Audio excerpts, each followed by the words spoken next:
जो कभी ना हो स्लिप, वही असली चैंपियंस की ग्रिप। सीमेंट से पकड़ बनाए मजबूत SRMB 550D TMT बार। सेल्फी चाहिए या ऑटोग्राफ?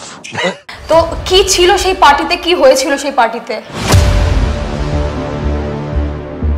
কিন্তু সোশ্যাল মিডিয়াতে আমরা যে ছবি বারবার আমাদের কাছে আসছে সেখানে একটা ভিক্টোরিয়া যখন ড্রাইভ করে চলে যাবে বলছিল, আরিয়ান বা আমরা সবাই কিন্তু বারণ করেছিলাম যে যেও না। হ্যাঁ অবশ্যই, সে তো 12 বছরের বাচ্চা নয়, সে তো আমরা তাকে এরকম ঘাড় ধরে জোর করে তার বসিয়ে বলতে পারি না যাবেন না তুমি।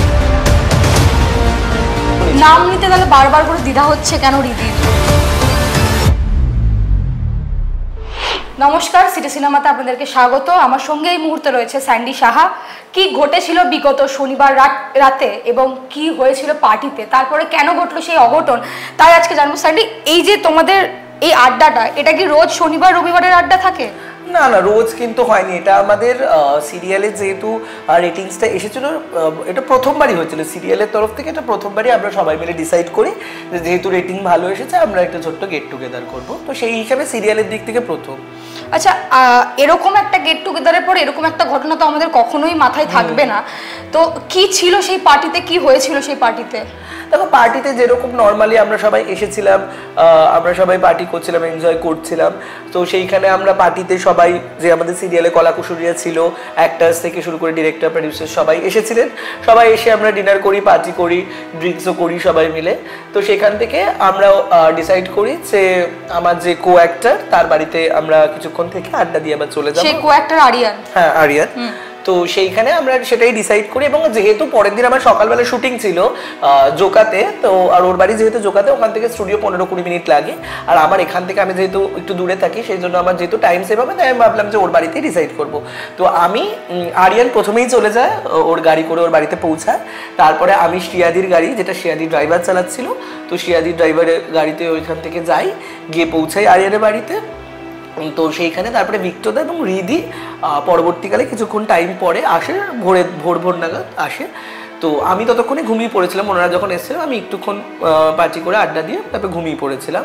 তো পরবর্তীকালে ওনারা এসে আবার ওখানে জমজমাট ওখানে একটু কিছুক্ষণ আড্ডা দেয়, পার্টি করে। তো তারপরে আমি ঘুমাচ্ছিলাম, ঘুমানোর সময় আমি সি অফ করার সময় আমাকে ভিক্টোরিয়া, রিদি আর আমাদের চ্যানেলের তরফ থেকে যে শ্রিয়াদি ছিল, ওনারা চলে যায় এবং আমরা আমাদের মতো রেডি হয়ে শেষে আমরা। আমি একটু আটকাচ্ছি, সেই রাতের পার্টিতে কজন ছিলেন? 5 জন। দেখো, আমাদের যে সাউথ সিটির যে পার্টিটা ছিল সেখানে তো অনেক 10-12 জন মতো, 10 জন মতো আমরা ছিলাম। আচ্ছা, সাউথ সিটি থেকে তারপর কোথায় শিফট করা হলো? সেখান থেকে আমরা আরিয়ানের বাড়িতে গেছিলাম কয়েকজন, যাতে ওখানে আরেকটু। সাউথ সিটি পার্টিতে কজন ছিলে তোমরা? 5 জনই ছিলে? না না, বেশি ছিল, 8-10 জন ছিল। 8-10 জন ছিল। সেখান থেকে আরিয়ানের বাড়ি শিফট করো এবং সেখানে কি তুমি, রি এবং আরো বাকি যাদের নাম উঠে এসছে তারা কি সকলেই ছিলে? হ্যাঁ, তারা আগে পরে এসেছিল, আমি একটু আগে গেছিলাম, আমি পার্টি করে ঘুমিয়ে পড়েছিলাম। ওনারা সকালবেলা ভোরবেলার দিকে ভিক্টোরিয়া আর রিদি এসেছিল। কিন্তু সোশ্যাল মিডিয়াতে আমরা যে ছবি বারবার আমাদের কাছে আসছে সেখানে একটা পাবের ফুটেজ আমরা দেখতে পাচ্ছি। সেখানে তুমি ছিলে, আরিয়ান ছিল, রি ছিল এবং ভিক্টো ছিল এবং শ্রিয়া বলে একজন মেয়ে ছিল। ওটা ভিক্টোরিয়া ছিল না, ওটা আমাদের কোস্টার রাহিল ছিল। ওটা ভিক্টোরিয়ার ছবি ওখানে ছিল। ভিক্টোরিয়া তখন পার্টিতে আসেনি, পরের দিকে এসেছিল। তো এটা কি আরিয়ানের বাড়িতে হয়েছে? না, ওটা পাবে হয়েছে। ওটা পাবে, ওটা সাউথ সিটি যে পাবে। আচ্ছা, সেখান থেকে তোমরা ঠিক করেছো আরিয়ানের বাড়িতে শিফট করবে? হ্যাঁ, আরিয়ানের বাড়িতে আমরা কিছুক্ষণ আড্ডা দিয়ে আমরা ওখানে যাব, সেটাই আমাদের ডিসাইড করলাম। তারপর ওখানে আমি গেলাম, বললাম। তারপর ওখানে রিদি আর ভিক্টোরিয়া একটু পরে গেছিল, ভোরের দিকে গেছিল, আমি ততক্ষণ ঘুমিয়ে পড়েছিলাম। তারপর ওখানেও আবার ওরা কিছু পার্টি করে, আড্ডা দেয়। তো তারপরে যে যার মতো বাড়ি ফিরবে বা শুটিং করবে সেই অনুযায়ী। মানে তোমাদের যে গ্রুপটা যেটার মধ্যে আড্ডা চলছিল সেখান থেকে তুমি বললে আমি ঘুমিয়ে পড়েছি। হ্যাঁ, আমি রিদি আর ভিক্টোরিয়া আসার আগে ঘুমিয়ে পড়েছিলাম। সেটা কি তখনও কি আড্ডা চলছিল? হ্যাঁ, তখনও চলছিল। তারপর যে যার মতো বাড়ি ফিরবে, আমরা শুটিং স্পটে যাব, এটাই। কি জানতে ওরা কখন বেরিয়েছে বাড়ি থেকে? যখন ওরা সি অফ করে, আমি যেহেতু ঘুমিয়ে পড়েছিলাম, তাই যখন সি অফ করে ধরো 15টা নাগাদ কি ওই রকম হবে, আমাকে সি অফ করার জন্য আমি ঘুমাচ্ছিলাম। গুড নাইট, তিনজনই গুড নাইট বলে ওখান থেকে চলে যায়। আমিও ফ্রেশ হয়ে ওখান থেকে গাড়ি করে শুটিং স্পটে চলে যাই। আচ্ছা, তারপর সকালবেলা রিয়ের ফোন আসে। সকালবেলা রিদি, আমি যখন শুটিং স্পটে আসি তখন আমি ফোনটা চেক করে দেখি যে রিদির 5খানা মিস কল ছিল। তো তখন আমি সেইখানে কল ব্যাক করার চেষ্টা করি, তো সেখানে রিদি তখন ফোন ধরেনি কোনো কারণে। তো তারপরে কে আগে কল করেছিল, তুমি না রিদি? আমাকে 5টা মিস কল ছিল আমার ফোনে। তো তারপরে রিদি ফোন করে এবং তারপরে আমি, এবং মাঝরাতে তুমি যেটা বললে আরিয়ানের বাড়িতে ছিলে, মাঝরাতে তোমার কোনো ঘুম ভাঙেনি, তুমি জানতেও না বাড়িতে কারা কারা রয়েছে, কারা বেরিয়ে গেছে, তাই তো? না, মাঝরাতে যখন আমি ছিলাম, আমাদের ডিওপি ছিল, আরিয়ান ছিল, আর চ্যানেলের তরফ থেকে শ্রিয়াদি ছিল, এই 4জন ছিল, তখন আমি প্রেজেন্ট ছিলাম ওইখানে। তো সেইখানে আমি তখন জানতাম যে, এবং তখন রিদি আর বিক্টদা পরদা পরে এসছে। এবার দেখো, ঘুমিয়ে আমি পড়েছিলাম কিন্তু কানে আওয়াজ আসছিল যে কিছু কথোপকথন হচ্ছে, গলার ভয় শুনতে পাচ্ছিলাম, এই ধরনের ব্যাপার হচ্ছিল। তো যখন সি অফ করে তখন তো আমি দেখতেই পাচ্ছিলাম যে রিদি আর বিক্টদা পরে জয়েন করেছে। আচ্ছা, তারপর বাড়ি থেকে কারা কারা বেরিয়েছিল? ওখান থেকে তারপরে চলে গেছিল হচ্ছে রিদি, বিক্টদা আর আমাদের চ্যানেলের যে ইপি শিয়াদি, ওনারা তারপরে ওখান থেকে বেরিয়েছে। এক গাড়িতে 3জন বেরিয়েছে? এক গাড়িতে ওরা 3জন। দেখো, আমি তো ওটা তখন নিচ অব্দি যাইনি, গাড়িতে ওঠা অব্দি দেখিনি। আচ্ছা, আমি আরেকবার আটকাচ্ছি, যখন আরিয়ানের বাড়ি আসলে তখন কি এই 5 জনের টিমটা কি একসঙ্গে এসেছে? না না, সবাই আলাদা আলাদা, সেপারেট সেপারেট গাড়ি। আচ্ছা, তারপর আমরা দেখেছিলাম অনেক হেডলাইনে এসছে তুমি এবং আরিয়ান একসঙ্গে বাড়ি ফিরেছো। না না, আমি আর এটা সম্পূর্ণ ভুল। কোনোভাবে সিসিটিভি ফুটেজ তো সব জায়গায় আজকাল থাকে, চেক করতে হবে। আরিয়ান নিজের গাড়িতে, আরিয়ানের ড্রাইভার ছিল, আমি শ্রিয়াদির গাড়িতে, শ্রিয়াদির ড্রাইভার ছিল, ফিরেছি আমরা। তখনও অবধি সমস্ত পরিস্থিতি নিজের হাতে ছিল, নরমাল ছিল। হ্যাঁ। তারপর যখন বাড়ি থেকে বেরিয়েছো এবং আরিয়ানের বাড়িতে আসলে, তারপর অবধি বললে যে তখন যে সবাই আড্ডা দিচ্ছিল, হাসি মজা হচ্ছিল, সবারই মানে সবাই ঠিকঠাকই ছিল, কেউ কিন্তু ওরকম কিছু এইরকম যে একটা মানে মর্মান্তিক ঘটনা হবে কেউ এক্সপেক্টও করিনি আমরা। এবং সেইখানে দাঁড়িয়ে বিক্টদা যখন ড্রাইভ করে চলে যাবে বলছিল, আরিয়ান বা আমরা সবাই কিন্তু বারণ করেছিলাম যে যেও না, এখানে থেকে যাও, বা একসাথে আমাদের গাড়িতে ড্রাইভার আছে, একসাথেই শুটিং ফ্লোরে যাই। তো উনি কোনো রকম আমাদের কোনো কথা শোনেননি, গাড়ি নিয়ে বেরিয়ে গেছিলেন।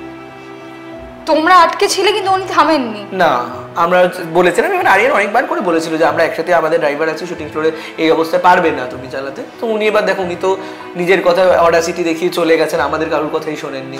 দেখো, একটা কথা বারবার করে উঠে আসছে যে একজন সহকর্মী হোক বা একজন বন্ধু হোক, অথবা সেটা ব্যবসায়ী বন্ধু হোক, সেটা চাকরিজীবী বন্ধু হোক, আমরা কিন্তু সকলেই আটকাবো যে এরকম মদ্যপ অবস্থায় গাড়ি চালানো কখনোই সম্ভব না।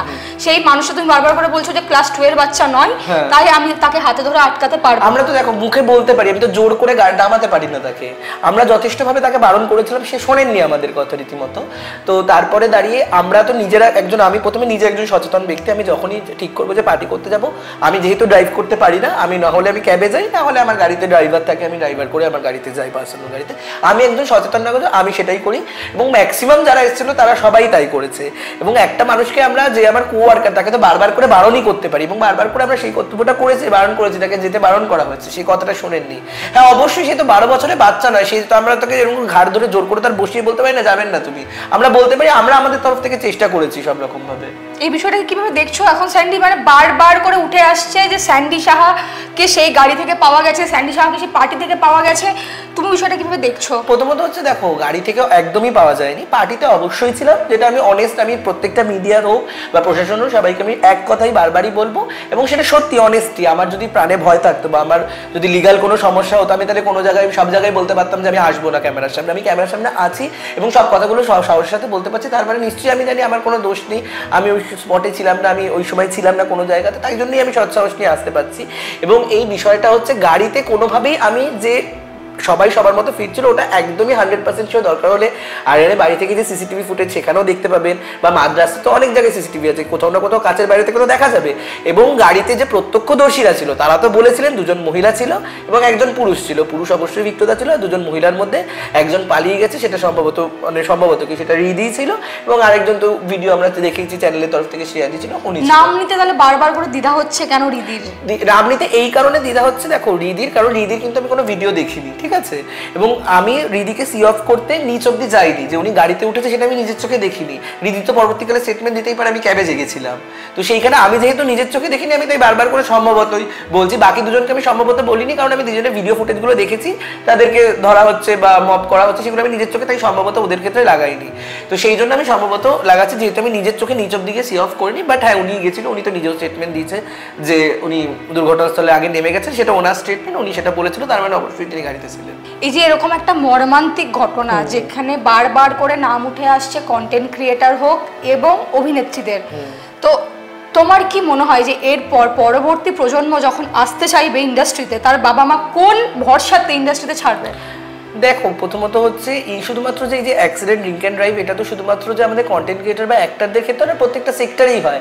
আমরা দিল্লিতে একটা ভিডিও, গুজরাটে একটা ভিডিও দেখেছিলাম, ড্রিঙ্ক অ্যান্ড ড্রাইভ করে কয়েকজনকে উড়িয়ে দিয়েছিল, সেখানে কয়েকজনের ডেথ হয়েছিল। সে তো একজন কলেজ স্টুডেন্ট ছিল, সে তো আমাদের ইন্ডাস্ট্রি কেউ ছিল না বা কন্টেন্ট ক্রিয়েটার হিসেবে ছিল না। এই যে অ্যাক্সিডেন্ট বা ড্রিঙ্ক অ্যান্ড ড্রাইভের যে ক্ষেত্রে এই ঘটনাটা ঘটতে পারে, সেটা যে কোনো মানে ইন্ডাস্ট্রি, যে কোনো পর্যায়ে, যে কোনো মানুষের ক্ষেত্রে হতে পারে, এবং কোনোটাই সেটাই সমানভাবে আইনের আওতায় আনা উচিত এবং প্রত্যেককে সমানভাবে ট্রিট করা উচিত। এবং এতগুলো যে ড্রিঙ্ক অ্যান্ড ড্রাইভ অ্যাক্সিডেন্ট আগেও আমরা দেখেছি, সেটা সব ক্ষেত্রে তো আর আমাদের কন্টেন্ট ক্রিয়েটার বা ফিল্ম ইন্ডাস্ট্রির লোকেরা ড্রাইভার ছিল না, অন্য সেক্টরের মানুষরাও ছিল, বাস ড্রাইভাররাও ছিল, ক্যাব ড্রাইভারও ছিল, সব ক্ষেত্রে। এবং প্রত্যেক মানুষের ক্ষেত্রে এটা ভুল মিনস ভুল, সে আমার বন্ধু হোক, ডিরেক্টর হোক, সবার ক্ষেত্রে যেন সমান শাস্তি আমরা সবাইকে প্রশাসনের কাছে দাবি চাইবো।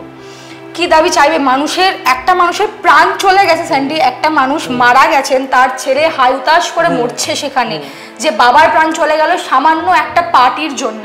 বারবার করে এই লাইনগুলো কি নিয়ে আসা হচ্ছে সামনে, তুমি কি বলবে এটা নিয়ে দর্শকদের? থেকে নিন্দনীয় আর খারাপ ঘটনা তো ঘটতে পারে না। আমার কিছুক্ষণের অবশ্যই আমি বলবো না যে পার্টি করো না, ততক্ষণ অবধি মানুষ পার্টি করবে, ফুর্তি করো।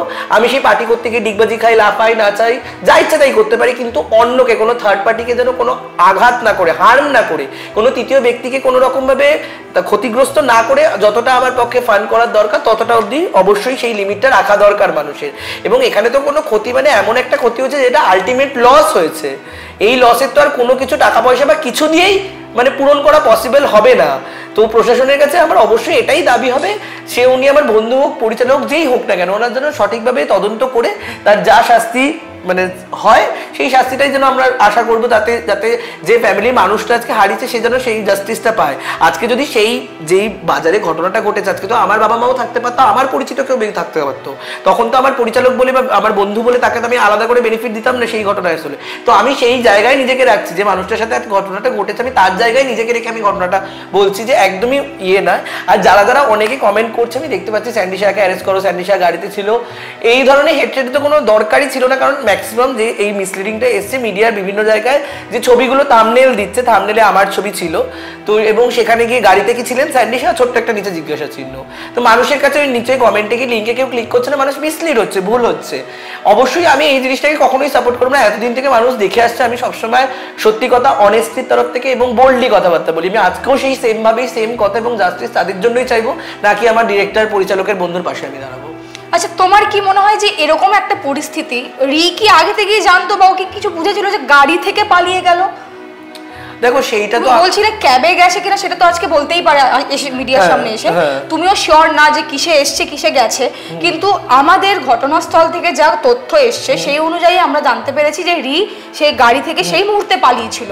এটা নিয়ে তুমি কি বলবে? দেখো, সেখানে প্রত্যক্ষদর্শীরা তো ছিল, রিদি তাহলে নিশ্চয়ই তাহলে গেছিল, আমি যেহেতু যাইনি তাই জন্য, কারণ আমি ভিডিও ফুটেজও দেখিনি।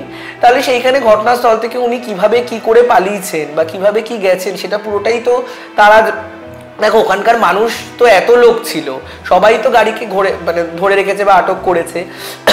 সেটা আমার কাছেও একটা বড় জিজ্ঞাসা চিহ্ন, যে তিনি কিভাবে গেলেন বা কিভাবে করলেন বা কত অবধি ছিলেন। আমি তো একটা স্টেটমেন্ট দিয়েছি রিদি যে দুর্ঘটনাস্থলে আগেই তিনি নেমে গেছিলেন, সেটা হয়েছে কিনা সেটা যতক্ষণ না কোনো রকম ভাবে মানে আমরা প্রমাণ পাচ্ছি, আমাদের কাছেও একটা বড় জিজ্ঞাসা চিহ্ন রয়ে যাচ্ছে। আচ্ছা, আর একটা জিনিস না জিজ্ঞেস করলেই নয়, যেটা তুমি বলে রিয়ের ফোন থেকে আমি তারপরে ওখানকার ঘটনা জানতে পেরেছি, আর কার কার ফোন এসছে? না, রিদির ফোন থেকে আমি ঘটনা জানতে পারি না। রিদি আমার 5টা ফোন করেছিল, বাট পরবর্তীকালে আমি কল করে সেই কলটা ধরেনি। হ্যাঁ, তারপরে 1-2 দিনে আমি ফোন করছিলাম, রিদি বললো মেন্টাল ট্রমায় আছে, তেমনভাবে হয়তো কথা বলতে পারছে না, টুকটাক হয়তো আপডেট নিচ্ছে, সেটা রিদির বক্তব্য মেন্টাল ট্রমাতে আছে। তো এবং পরবর্তীকালে ফোন তো অনেক আমার ইন্ডাস্ট্রির প্রচুর বন্ধু থেকে, জার্নালিস্টদের তো প্রচুর ফোন এসছে যে ঘটনা সঠিক, এবং আমি সবাইকে সমানভাবে পাশে থাকার চেষ্টা করছি, সত্যি কথাটা বলে যে সত্য ঘটনাটা হয়েছে। আজকে আমি এরকম না যে আমি কোনো বাজে কর্ম করেছি নিজেকে বাঁচানোর জন্য আমি সব মিথ্যে কথা বলছি। যে ঘটনা ঘটেছি সেইটা যে কেউ তদন্ত করলে সঠিকভাবে সত্যতাই যাচাই করবে, এবং যাদের যে পরিবার ক্ষতিগ্রস্ত হয়েছে বা যারা আজকে এই ঘটনা হচ্ছে তারাও যদি আমাকে পাশে সাহায্য চায় যে সঠিক ইনফরমেশন দেওয়ার জন্য, আমি তাদের ক্ষেত্রেও সেই পাশে এসে দাঁড়াবো। এবং আমি চাইবো যারা কারণ প্রত্যক্ষদর্শী যারা ছিলেন তারা তো জানেন যে গাড়িতে আমি ছিলাম না, তারা তো দেখেছেন আমি তো সেপারেট গাড়িতে, সেটা তো সিসিটিভি ফুটেজ, মানে আমি যে ফিল্ম স্টুডিওতে করি টাইমিং দেখলেই ডিসাইড হয়ে যাবে যে আমি সেই সময় শুটিং করছিলাম। তো সেইটা তো অবশ্যই মানে লোকের জানতেই পারবে, বাট আমি অবশ্যই যে ফ্যামিলি আছে মানে যারা ক্ষতিগ্রস্ত হচ্ছে তারা যদি কোনো রকম সত্যতার জন্য ইনফরমেশন জন্য আমার সাহায্য আমি সেটাও করবো। প্রশাসনের কাছে আমি এটাই চাই যে সঠিক বিচার বা জাস্টিস যেন পায়। কিছুদিন আগে আমরা তিলোত্তমার জন্য এত বিচার চেয়েছি, এত লোক রাস্তায় নেমেছে, at the end of the day তো আমরা রেজাল্ট কিন্তু কিছুই পাইনি, সেই রেজাল্ট শূন্যই হয়েছে। সেইখানে দাঁড়িয়ে আবার যেন সেই রকম ঘটনা হিস্ট্রি রিপিট না করে। তুমি কি চাও তোমার এই ঘটনার, এই যে ঘটনা ঘটেছে এই ঘটনার কি শাস্তি হোক, না তিলোত্তমার মতনই মিশে যাক? না, একদমই কেন চাইবো? আমি তিলোত্তমার সময় আমি রাস্তায় নেমেছিলাম, যে কেন মিশে যেতে চাইবে? আমাদের বাড়ির লোকের সাথে হলে আমরা কিভাবে করতাম? সেইখানে দাঁড়িয়ে আজকে আমার বাড়ির লোক যদি এইরকম ঘটনা করতাম, আমি কখনোই চাইতাম না সেইটা হোক। তো সেইখানে দাঁড়িয়ে একদমই প্রশাসনের কাছে আমি চাইবো যে শাস্তি হোক। না যদি এখন কোনো শাস্তি না পেয়ে কেউ যদি ছাড়া পেয়ে যায়, সে যদি দোষী প্রমাণিত হয় এবং সে যদি ছাড়া পেয়ে যায়, তাহলে পরবর্তীকালে তো আরো 10টা লোক ডিসাইড করবে, ভাববে যে না মদ খেয়ে আমিও গাড়ি চালাতে পারি, রাস্তা যেতে আরো 20 জনকে আমি ঠকিয়ে দিতে পারি। সেখানে যেন যদি কেউ ড্রিঙ্ক অ্যান্ড ড্রাইভ, সেখানে যেন কোনো পলিটিক্যাল সোর্স, সেখানে কোনো পয়সার জোর, কোনো কিছু যেন কাজে না। আমি তো আটকাচ্ছি, পয়সার জোর কথাটা বলতেই একটা কথা বারবার করে উঠে আসছে, যেখানে ঘটনাস্থলে যিনি ছিলেন এবং তিনি গাড়ি থেকে বেরিয়ে সেই অবস্থায় বলেছেন যে আমি অমুকের ছেলে, অমুকের বাড়ির লোক। এই যে নিজের এই ব্যক্তিত্বের পরিচয় দেওয়া, এটাকে তুমি নিয়ে কি বলবে? না, ক্রাইম তো সবার ক্ষেত্রে সমান হওয়া উচিত, প্রত্যেকটা নাগরিকের ক্ষেত্রে, সে সেলিব্রিটি হোক, সে অ্যাক্টর হোক, ইনফ্লুয়েন্সার হোক, যে কোনো সেক্টরে হোক, আইন সবার ক্ষেত্রে। আইন তো আমরা জানতাম কারণ আন্দা হতে আইনের জন্য সবাই সমান। সেখানে এর ছেলে বা ওখানে কোনো পলিটিক্যাল সোর্স কাজে লাগিয়ে সেখানে তো কোনো জায়গায় কোনো ফাঁক মানে পাওয়াই উচিত না আমি বলে মনে করি। সবার ক্ষেত্রে আইন সমান, সে তুমি যেই হও না কেন, এবং বিচার যেন সবাই সমানভাবে পায়, এটাই আমরা কাম্য করি। কতদিনের পরিচয় ছিল এই মানুষগুলোর সঙ্গে তোমার? দেখো, বিক্টদার সাথে আমি সিরিয়াল শুরু যে যিনি হয়েছেন, ওই সিরিয়াল শুরু থেকেই আমি চিনি। আমাদের সিরিয়াল শুরু হয়েছে 1 মাস কি 1.5 মাস, হ্যাঁ ওইটুকু থেকেই আমি চিনি। সিরিয়ালের প্রথম দিন থেকে ওনার সাথে আমার পরিচয়। তার আগে আমি ওনার কখনো নাম শুনিনি বা কাজও করিনি ওনার সাথে, তো প্রথম দিন থেকেই। বাকি আরিয়ানের সাথে আমার অনেক বছর ধরে আমার পরিচয়।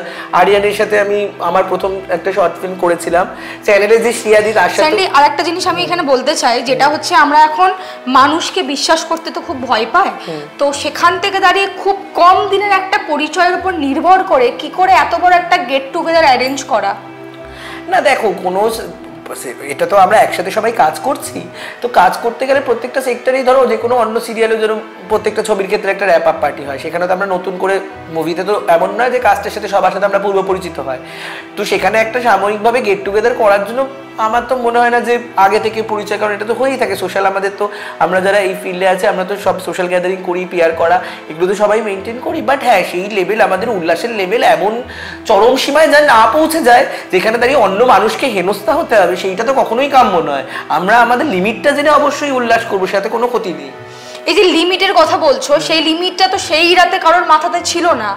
না, তাই জন্যই তো এই দুঃখজনক ঘটনাটা ঘটেছে। যদি থাকতো তাহলে বারণ করার পরও তিনি গাড়ি ড্রাইভ করতেন না, বা তিনি হয়তো ক্যাবে যেতেন।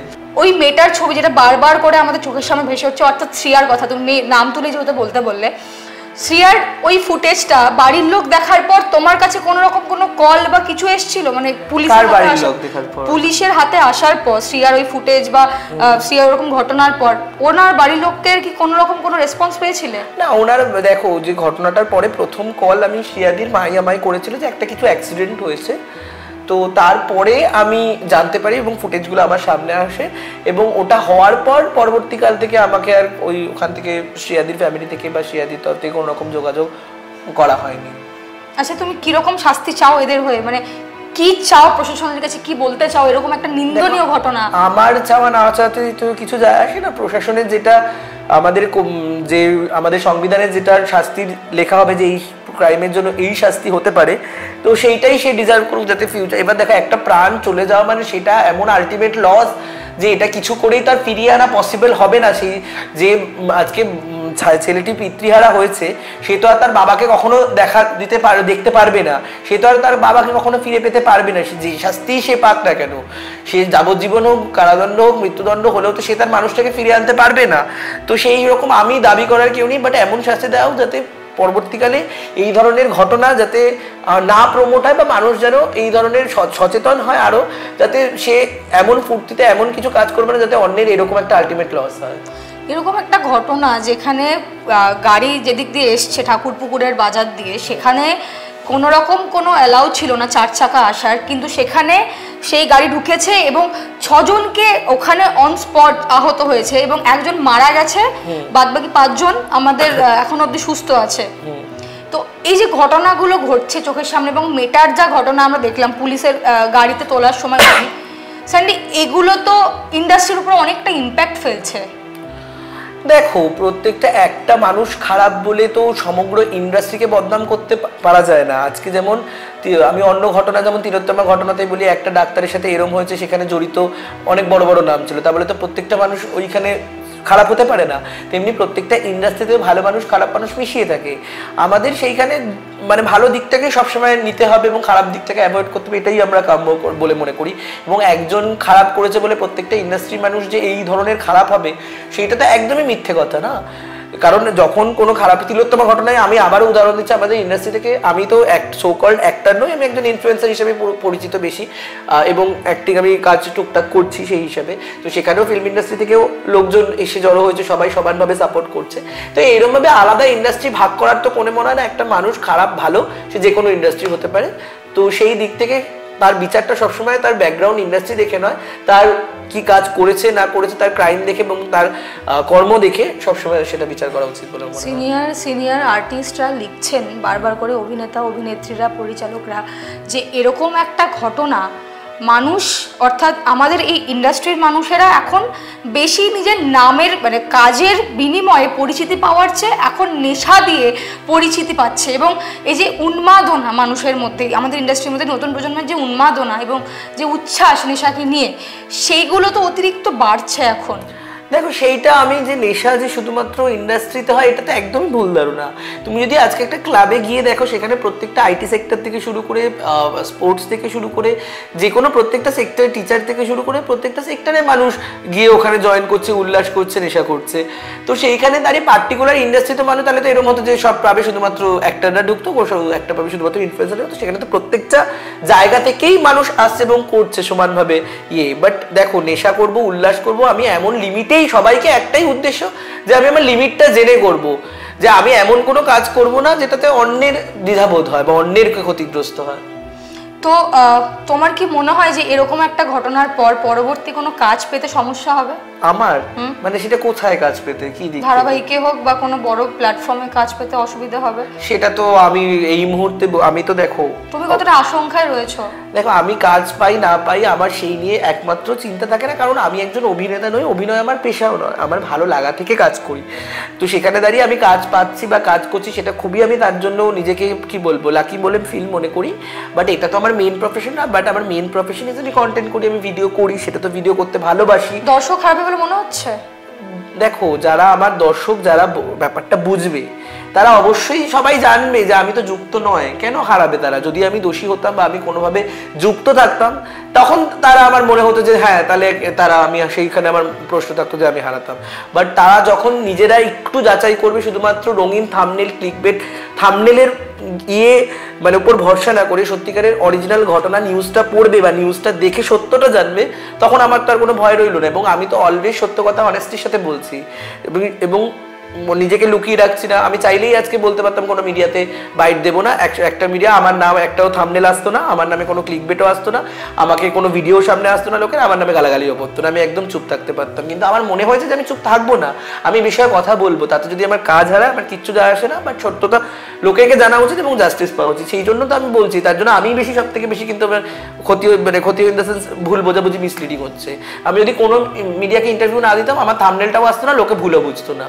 বাট আমি জানি সত্য কোনোদিন চাপা থাকে না, তো সেই জন্য আমি অনেস্টির সাথে বলছি এবং আমার মনে কোনো ভয়ও নেই।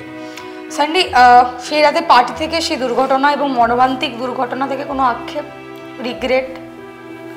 দেখো, রিগ্রেট অবশ্যই আমার মনে হয়েছে আমি মানুষটাকে চিনতাম না, তো আমি এটাই রিগ্রেট করতে পারি। যদি আমি জানতাম তিনি এরকম মানসিকতার মানুষ বা মদ্যপান করার পর তার এই ধরনের ব্যবহার হতো, আমি তাকে কখনো ইনভাইট করতাম না, এটাই আমি রিগ্রেট বলতে পারি। যে তাকে কেন ইনভাইট করতাম, তার বা তিনি গেলে আমি যেতাম না, এটাই আমার রিগ্রেট বলতো।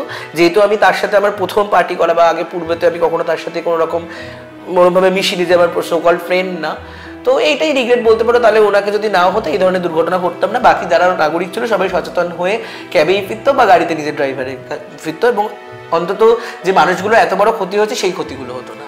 শ্রিয়ার জন্য কোনো সমবেদনা? দেখো, শ্রিয়াদি আমার খুব ক্লোজ একজন মানুষ। আমি শ্রিয়াদিকে বহু বছর ধরে চিনি। আমি শ্রিয়াদির সাথে যে কটা ধারাবাহিকে কাজ করেছি সব কটা ধারাবাহিকের সাথেই শ্রিয়াদি যুক্ত ছিল। শ্রিয়াদিকে আমি নিজের দিদির চোখে দেখি, সেইখানে দেখি তার যে এইরূপ অবস্থা, আমার নিজের চোখ দিয়ে জল বেরিয়ে গেছে তাকে আমি ওই অবস্থায় দেখে আমার নিজের খারাপ লাগছে যে এই অবস্থায় দেখি। তার জন্য সমবেদনা বলতে দেখো, আমি একটাই কথা আবার বলবো, সে যদি একটু মানে সবাইকেই তার নিজের লিমিটটা জানা উচিত। তো আমি সবসময় জানবো সেও যদি একটু লিমিটে নিজেকে আর একটু ধরে রাখতো তাহলে হয়তো সেই মানে ঘটনাটার সাথে যুক্ত হতো না। এবং শ্রিয়াদি তো নিজের ড্রাইভার ছিল, সে নিজের গাড়ি ছিল, গাড়িতে এসেছিল, সেই গাড়ির ড্রাইভারে না উঠে যদি গাড়ির ড্রাইভারটার সাথে উঠতো তাহলে তো এই ধরনের ঘটনা ঘটতো না। আচ্ছা, তুমি কি এরকম কোনো কিছু শুনেছো যে শ্রিয়ার সঙ্গে ভিক্টোদার কোনো সম্পর্ক রয়েছে বা বন্ধুত্বের কোনো গভীর সম্পর্ক রয়েছে, যার তাগিদে তারা দুজন একসঙ্গে এবং 3 জন একসঙ্গে গাড়িতে বেরিয়েছিল? বন্ধুত্বের সম্পর্ক থাকতেই পারে, এবার এর মধ্যে তুমি কোনো ভেতরে মানে কিছু হিন্টস দিচ্ছ বা সুশ্রুতি দিচ্ছ কিনা সেটা আমি বুঝতে পারলাম না, কারণ সেই ধরনের কিছু, কারণ ড্রাইভার থাকা সত্ত্বেও একটা মেয়ে যখন দেখছে আমি আউট অফ কন্ট্রোল, কিন্তু কি করে সে তারপরও কি করে সে বেরোতে পারে এরকম একটা রিস্ক নিয়ে, যেখানে যে গাড়ি চালাচ্ছে সেও মদ্যপ অবস্থায় রয়েছে, সেটা তখন তাদের কি মেন্টাল স্টেট ছিল আমি তো বলতে পারবো না। এই উত্তর প্রশ্নগুলো শুধুমাত্র যে ব্যক্তিরা গাড়িটা হচ্ছে তাদেরকে করলেই আমার মনে হয় বেটার হবে, তারা উত্তরটা দিতে পারে। তারা কেন গেছিল, তারা কোন মাইন্ডসেটে গেছিল সেই উত্তরটা তো আমি দিতে পারবো না, কারণ আমি তো সেই ব্যক্তিটি নয়। তো সেইখানে দাঁড়িয়ে বাকি যে তুমি সম্পর্কের কথা বলছো সেইটা তো আমার, কারণ যিনি পরিচালক ভিক্টোদা ওনার তো সোশ্যাল মিডিয়া করলে ওনার গার্লফ্রেন্ডের ছবি পাওয়া যায় বা দেখতে পাওয়া যায়, তো সেইখানে দাঁড়িয়ে আলাদা কোনো সম্পর্ক তো আমার মনে হয় না ছিল বলে। হ্যাঁ, অবশ্যই কাজের সম্পর্ক ছিল, একজন পরিচালক এবং চ্যানেল ইপির মধ্যে যে সম্পর্কটা থাকা সেই প্রফেশনাল সম্পর্ক ছিল। আচ্ছা, তুমি একজন কন্টেন্ট ক্রিয়েটার, সোশ্যাল মিডিয়া জুড়ে তোমার কাজ, এবার সোশ্যাল মিডিয়া থাকার একটা ভালো দিক যেরকম রয়েছে খারাপ দিকও রয়েছে। এই খবরটা ঘটার আমি ধরে নিলাম 5-10 মিনিটের মধ্যে পুরো সোশ্যাল মিডিয়ার জুড়ে গোটা পৃথিবীর মানুষ জেনে গেছে যে এরকম একটা মর্মান্তিক ঘটনা ঘটেছে। তো তোমার কাছে সোশ্যাল মিডিয়া যদি জিজ্ঞেস করি এই মুহূর্তে কতটা ভালো কাজ করেছে এবং কতটা খারাপ? অবশ্যই ভালো কাজ করেছে। যদি এতগুলো দর্শক না জানতে পারতো তো ব্যাপারটা ধামাচাপা দেওয়াটা অনেকটা ইজি হয়ে পড়তো। যদি এখন সোশ্যাল মিডিয়াতে এখন মানুষ কোনো কিছু ঘটনাকে সহজেই ধামাচাপা দেওয়া যায় না। আজকে নাহলে বললে তুমিই তো বললে অমুকের ছেলে তমুকের ছেলে বলে ভয় দেখিয়ে হয়তো ধামাচাপা দিয়ে দিল, প্রত্যক্ষদর্শীদেরও ভয় দেখিয়ে চুপ করিয়ে দিল। কিন্তু যখন একটা ঘটনা সোশ্যাল মিডিয়া এসে গেছে এতগুলো মানুষেরকে তো আর চুপ করানো যাবে না। প্রত্যেকটা মানুষ কমেন্ট করছে, প্রত্যেকটা মানুষ দরকার হলে তাদের পাশে দাঁড়াবে। একজনকে দাবানোর সময় কিন্তু লক্ষ লক্ষ মানুষকে তো দাবানো আর অতটা ইজি নয়। হয় না বলে যে একটা লাঠি যখন ভেঙে যায় সহজে, 10টা লাঠি যখন একসাথে তুমি ভাঙতে হবে সেটা ভাঙাটা অতটা সহজ নয়। তো অবশ্যই সেই সোশ্যাল মিডিয়ার জন্য এতগুলো মানুষ এখন দেখতে পেরেছে, অবগত হয়েছে তারা, এবং তারা অবশ্যই নিজের মতামত দিতে পারছে এবং তারা নিজের ওপিনিয়ন রাখতে পারছে, সেটা তো ভালোই হয়েছে। থ্যাংক ইউ স্যান্ডি এতগুলো জটলা খোলসা করার জন্য, এবং থ্যাংক ইউ আমাদেরকে। আমি তোমাকেও ধন্যবাদ জানাচ্ছি। আমি আবার প্রত্যেকটা দর্শককে জানাচ্ছি যারা যারা আমার নামে বলছো, আমাকে বলছো অ্যারেস্ট করো, দাবি করো, তারা প্লিজ দয়া করে মিসলিড হবেন না। আমি আপনাদের পাশে আছি, বা যারা দোষী আছেন তাদের বিরুদ্ধেই কাজ করতে চাইছি, বা তাদের জন্য অনেস্ট আমি কথাবার্তা বলতে চাই। যে কোনো সহযোগিতা লাগলে আমি করতে রাজি আছি। যেহেতু আমি সেই পার্টিতে ছিলাম, আমি সেই সিনে ছিলাম না, আমি গাড়িতে ছিলাম না, তো আমি কোনো প্রত্যক্ষ বা পরোক্ষভাবে মানে ওই সিচুয়েশনের জন্য যুক্ত নই। দয়া করে মিসলিড হবে না, থাম্বনেল দেখে বিচার করবেন না সবার সামনে যে আমি দোষী নই, আমাকে থাম্বনেল টাইটেল দেখে জাজ করবেন না। তোমার এত বড় একটা ঘটনা এবং খুব ক্লোজ তোমাদের বন্ধু বান্ধবরা যারা ছিলেন সেখানে, তোমার ওপর এই যে এত লেখা হচ্ছে, এত ভিডিও বেরোচ্ছে, তোমার ওপর কোনো ইম্প্যাক্ট পড়েছে? দেখো, আমার উপর ইম্প্যাক্ট বলতে আমার তো এটা আজকে থেকে আমি ভিডিও করি না, বা কুরুচকর মন্তব্য আমার ছবি ভিডিওতে প্রথম নয় যে আমার সেই অর্থে আমার খারাপ লাগবে। কারণ আমি যদি একটা ভালো পোস্ট করি, লোক সেখানে কুরুচকর মন্তব্য আজ থেকে 7-8 বছর ধরে করছে, তো সেই দিক থেকে দাঁড়িয়ে সেটা আমার কাছে নতুন কিছু নয়। বাট হ্যাঁ, একটা ফ্লাইওভারে ফাইন হওয়া বা একটা কোনো রেল লাইনের ধারে ফাইন হওয়ার তথ্যে মিসলিড হওয়া আর একটা মানুষের প্রাণহানি তথ্যে যুক্ত হওয়াটা কখনোই এক নয়, এবং সেটা আমি এক করতেও চাই না। তাই জন্য বারবার করে আমি সমস্ত মিডিয়াকে বলছি এবং সমস্ত সোশ্যাল মিডিয়ার অডিয়েন্সদের বলছি, আপনারা প্লিজ সত্যতা যাচাই করে দেখে নিয়ে দয়া করে যে কোনো যদি কোনো আমি যেভাবে হেল্প করতে চাই সেটা আমি সম্পূর্ণভাবে করতে রাজি, তো সেইটা দেখে বিচারটা করুন। সো আমি একটাই কথা বলতে চাইছি যে এই বিষয়টাতে যাদের পরিবার ক্ষতিগ্রস্ত হয়েছে বা পরিবারের মানুষজন হারিয়েছে, আমি অবশ্যই তারাও যদি কোনো রকমের কোনো সঠিক ইনফরমেশন চায় বা সঠিক তথ্য দিয়ে আমি যদি তাদের পাশে দাঁড়াতে পারি এবং যথার্থ বিচার দিতে পারি, জাস্টিস দিতে পারি, তার থেকে ভালো কিছু হবে না। কারণ সেই মানুষগুলো এবং প্রত্যক্ষদর্শীরা তো জানে, তারা তো মিসলিড করতে পারে না, তারা তো অবশ্যই দেখেছে আমি সিচুয়েশনে ছিলাম না বা আমি গাড়িতে ছিলাম না। প্রত্যেকবার বারবার দুটো মহিলা এবং একটা পুরুষের কথা বলতে শুধুমাত্র ক্লিকবেট আর থাম্বনেলের কথা দেখে মানুষ বিশ্বাস করবে সেই সেই কথাগুলো, সেইটা তো হতে পারে না। তো অবশ্যই আমি প্রতিবার যেমন বোল্ডলি কথা বলি, অনেস্টির সাথে নিজের যুক্তি মানে আমার পয়েন্টগুলো রাখি, এবারও আমি সঠিকভাবে ন্যায়ের পথে এবং যারা যে সমস্ত মানুষরা জাস্টিস পাচ্ছে তাদের হয়েই কথা বলবো। এবং অপরপক্ষে আমার বন্ধু হোক, পরিচালক হোক এবং ফ্যামিলি যে কেউ হোক না কেন, ক্রাইম করলে সে কখনোই তার থেকে ছাড় পাবে না। আপনাদেরকে অবশ্যই চোখ রাখতে হবে সিটি সিনেমাতে, কারণ সমস্ত আপডেট শুধুমাত্র এখানেই। টলিউডের latest update, gossip and entertainment পেতে সাবস্ক্রাইব করুন শুধুমাত্র সিটি সিনেমা, আর ফলো করুন সিটি সিনেমার Instagram, Facebook, Twitter and share chat.